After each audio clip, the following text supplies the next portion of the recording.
Border टूट चुका है और ईरान पर जमीनी अफवाज ने हमला कर दिया है। इस पूरी की पूरी जंग में अमेरिका अब एक कदम आगे बढ़ता हुआ नजर आ रहा है। एक तरफ तो मजीद बमबारी, मजीद कारपेट बॉम्बिंग ईरान पर और तेहरान और साथ ही साथ ईरान के तूलो अर्ज में अमेरिका की तरफ से जारी सारी है, लेकिन एन उसी मौके पर इराक के बॉर्डर से ग्राउंड एक्शन जो है वो ईरान की सरजमीन पर शुरू हो चुका है।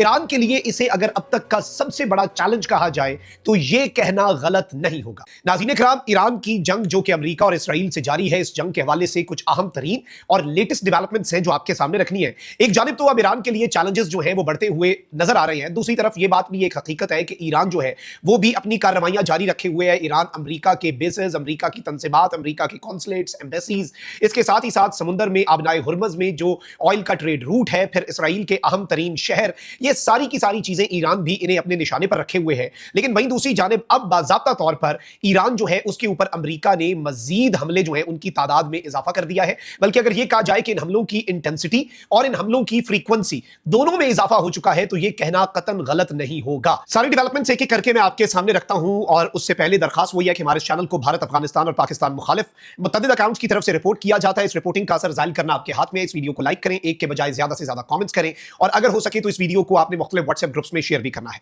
सबसे पहले तो ईरान जो है वो इस वक्त एक बड़ा सख्त मौक़िफ़ अपनाए हुए है, और ईरान के पासदारान इनकलाब ने यह स्टेटमेंट जारी की है कि आबनाए हुर्मज से एक तेल की बूंद जो है वो भी आगे हम नहीं जाने देंगे।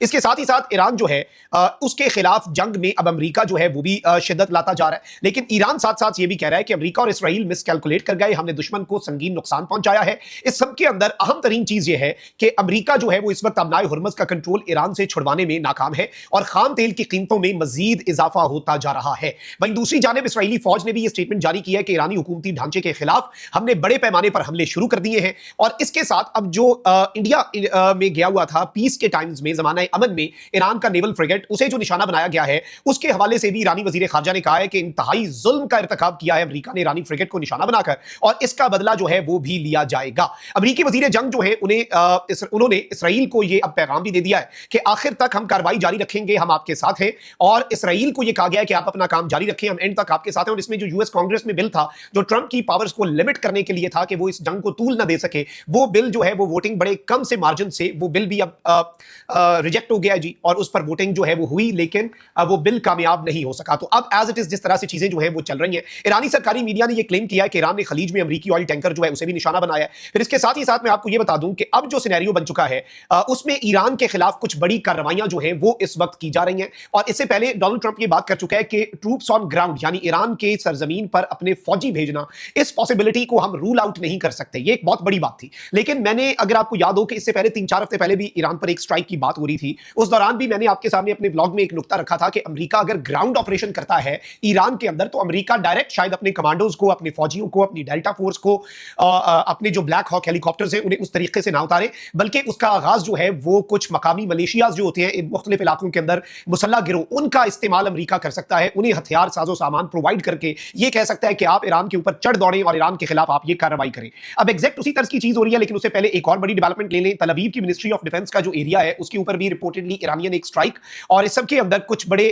तशवीशनाक तरीन चीजें जो है वो वहां से आ रही हैं। लेकिन इसके साथ ही साथ आईआरजीसी का जो मिलिट्री का एक अहम तरीन कंपाउंड है कुर्दिश मेजॉरिटी सिटी के अंदर, उसके ऊपर भी अमेरिका और इसराइल ने कुछ स्ट्राइक्स की हैं। फिर नॉर्दर्न इराक के अंदर कुछ ईरान दुश्मन इंटेलिजेंस एजेंसियों के जो दफातर हैं उनके ऊपर ईरान ने भी स्ट्राइक्स की हैं। तो ये स्ट्राइक्स का सिलसिला दोनों तरफ से जारी है। लेकिन मैं आपको ये बता दूं कि ईरान के शहर जायदान में भी बड़े शदीद तरीन बॉम्बिंग्स हुई हैं, बल्कि उन्हें कारपेट बॉम्बिंग्स जो है वो बहुत से डिफेंस एनालिस्ट जो है वो करार दे रहे हैं। और ईरान जो है अब उसने थ्रेटन किया है कि वो इसराइल की डिमोना न्यूक्लियर साइट जो है उसको टारगेट कर सकता है, और अगर इसराइल और अमेरिका ने इसी तरीके से अपने हमले जारी रखे तो फिर इसराइली न्यूक्लियर साइट जो है, ये ईरान का स्टेट मीडिया कह रहा है कि ईरान जो है वो ये भी प्लानिंग कर रहा है। अब जो असल तशवीशनाक चीज है वो ये है कि देखिए, ईरान का बॉर्डर लगता है इराक के साथ, और इराकी कुर्दिस्तान का एक एरिया भी है, वहां पर आपको पता है कि अमेरिका की भी प्रेजेंस है।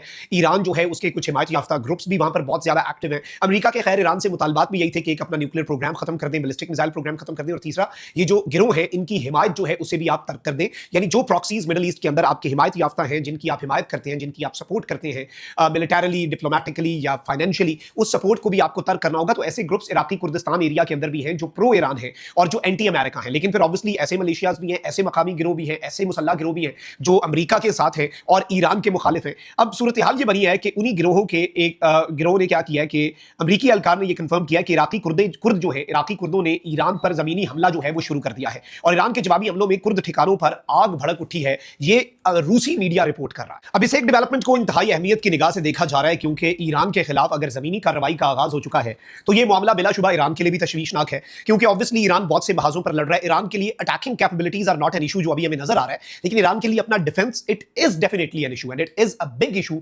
For Iran. Let's be very honest here, let's be very clear here. Iran के लिए देखिए ना, अमेरिका और ये इसराइल की जितनी स्ट्राइक्स ईरान के अंदर हो रही हैं, ईरान उन स्ट्राइक्स को रोकने में मुकम्मल तौर पर नाकाम है, लेकिन on the other hand Iran के पास मिसाइल्स हैं, ड्रोन्स हैं। ईरान जिस चीज में लैक करता है वो एयर डिफेंस है, वो एक फाइटर जेट्स की एक पूरी उनकी स्क्वाड्रन्स हो जो एक्टिव हो जाए, फजा में स्क्रैम्बल हो जाए और एक फंक्शनल एयरफोर्स हो कि इनकमिंग एयरफोर्स फाइटर जेट्स को वो फजा के अंदर तबाह कर सकें या कम से कम एक फाइट पुल अप कर सकें। तो वो चीजें जो है वो ईरान के पास ऑब्वियसली कम है। तो ईरान के लिए दिफा जो है वो इस वक्त अल्टीमेटली एक मुश्किल चीज है, ऑल्दो अटैकिंग कैपेबिलिटीज जो है वो ईरान पोजेस करता है। अब इस सब के अंदर कुर्द जंगजू जो है उन्होंने ईरान पर जमीनी हमला शुरू कर दिया है और अमरीकी हुकाम जो है उनके हवाले से यह दावा किया जा रहा है कि उन्होंने कुर्द बागियों को असला दे रहे हैं। और अमरीकी अखबार और ऑब्वियसली हम भी पिछले कुछ अरसे से आपके सामने ये चीजें रख रहे हैं कि इराक के बॉर्डर पर अमरीका जो है वो इसीलिए हमला कर रहा है कि उस बॉर्डर के करीब ईरान की मिलिट्री जो है वो कमजोर हो जाए और जैसे ही ईरान की मिलिट्री वहां पर कमजोर हो, ईरान के मिलिट्री एसेट्स को अमेरिका बॉम्ब करे इराक और ईरान के बॉर्डर के ऊपर, एन उसी मौके के ऊपर क्या कार्रवाई हो, एन उसी मौके के ऊपर यह कार्रवाई डले कि ईरान जो है उसमें कुर्द जो है वो एंट्री दे दे।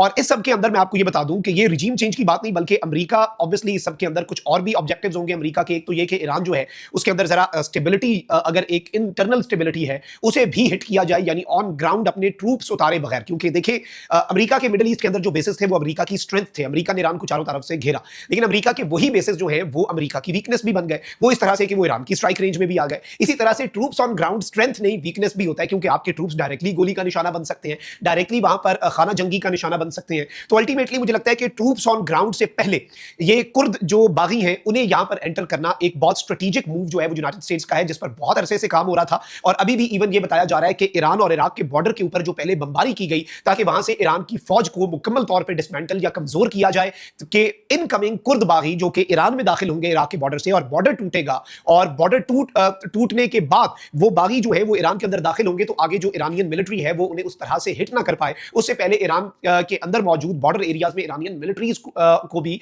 और मिलिट्री टारगेट्स जो है और मिलिट्री पर्सनल जो है उन्हें भी मुबैना तौर पर हिट किया गया है। This is very alarming, very important. और इस एक डेवलपमेंट से ये मेरे अल्फाज आज लिख के रख लें, जंग का दायरा कार और मंजरनामा बदलेगा और सिनेरियो जो है वो बहुत ज्यादा मुख्तलिफ होने जा रहा है। This war is about to change और इस वॉर का पूरा दायरा कार जो है और इसका जो एक फेस है वो भी आपके सामने डिफरेंट हो जाएगा, क्योंकि ऑब्वियसली जब जमीन पर खाना जंगी की सी सूरत हाल होती है तब मामला बहुत खराब होता है। अल्लाह निगहबान, पाकिस्तान जिंदाबाद।